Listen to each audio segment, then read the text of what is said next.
Hello, please forgive me the remnants of a cold which is still there, and you'll probably hear that coming through in the recording sound.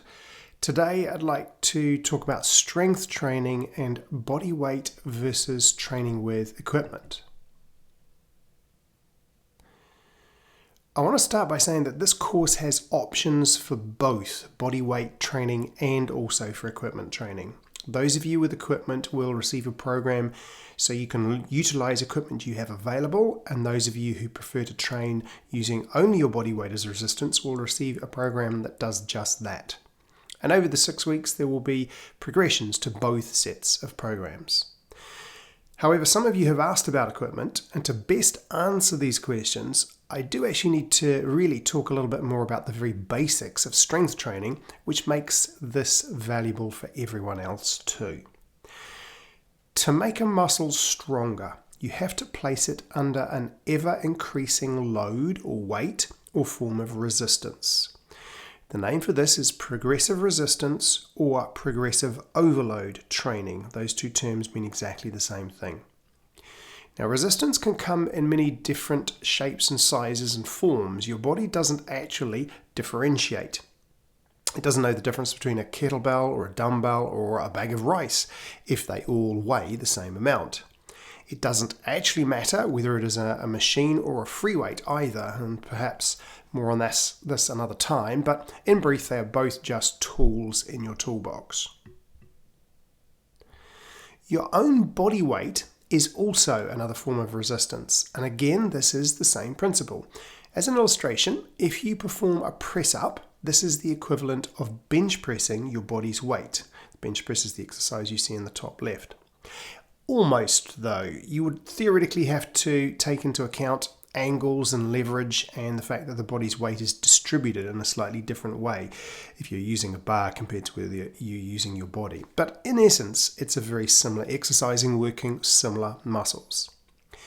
You can probably already see where this is going. The inherent limit to body weight training is the fact that you cannot increase the resistance past the weight of your own body. So if you weigh 55 kilograms, that is all you can apply in an exercise, and that is as strong as you can make the muscles you're going to train.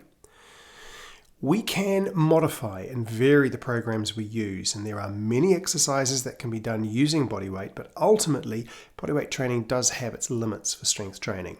Now, I will also add that most of us are nowhere near those limits, and it could be that the body weight training you do here will be challenging enough. Some of you also have access to some weights and dumbbells that can be supplemented into the bodyweight routine, which is great. This is where it gets tricky to answer the question, what weights do I need or should I buy? For those of you who have indeed asked this very reasonable question. So bear with me while I answer this. In bodyweight training, you only need to do one set of each exercise, either for a period of time or for a maximum number of repetitions. Once you introduce weights, you would want to add more sets of an exercise to make the most of the weights. Typically, you would do 3 or 4 sets of an exercise when using weights, starting with a light weight as a warm-up, progressing in weight increments until the last set is the most challenging. And I stress, you must always start with a light weight as a warm-up. So right there, this partly answers the question about what weights do I need, because you will need a selection of different weight increments in order to do 3 or 4 sets of an exercise, ranging from a light weight to progressively heavier weights. But it's still not quite as straightforward as this either, because the selection of weights of the range of weights you will need for a very big muscle or a group of muscles in a compound exercise, which is an exercise like a squat or a row, will be very different to the range of weights and increment jump and weights you would use for a small muscle group, like the arm muscle, for instance, in an arm curl. A 1 or 2 kilogram weight will be enough for most people in a shoulder or arm raise, but nowhere near enough to make a significant challenge in a squat or a dumbbell row. If you are considering acquiring weights, you would want a selection ranging from small to large, light to heavy, and it is nigh on impossible to suggest in which kilogram increments or denominations. So I would suggest one of 3 approaches for those of you considering acquiring weights. The first is to buy 2 or 3 single dumbbell sets, as in sets of 2 at a time. Light weights at first, 1, 2 or 3 kilograms, and then as you get familiar with the exercises, you could slowly add more weights as you discover what you need. The second option is to buy an all-in-one set of adjustable dumbbells in which an entire range of single dumbbells is replaced with just one, and with a turn of a button, it changes from one weight to another.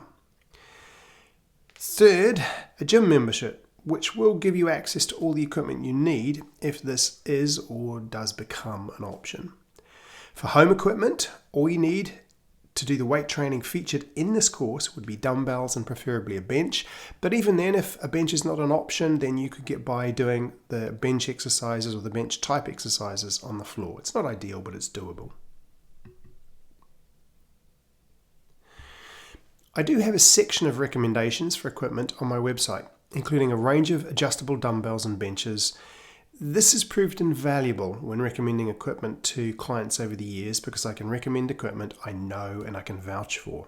I've also done this for long enough now that I am also what is referred to as an Amazon affiliate. So the links on my site take you through to Amazon, where you have all the benefits and security that their site provides, and it does also give me a small commission whenever you use my links to purchase equipment, even if you use my link and then go on to buy something different. But the commission, I should add, is really very small, and I've always done this to help people source the best equipment and not for monetary gain. You would believe that if you saw the commissions. I hope this has all been helpful for you. Perhaps in learning a bit more about resistance training, perhaps in answering questions you had about equipment. I will say again that you do not need equipment to complete the course, but for those of you considering this, I hope this has been useful. I will provide links to accompany it in the usual way, and of course, if you have any questions, please ask. Best of luck, and I'll see you soon.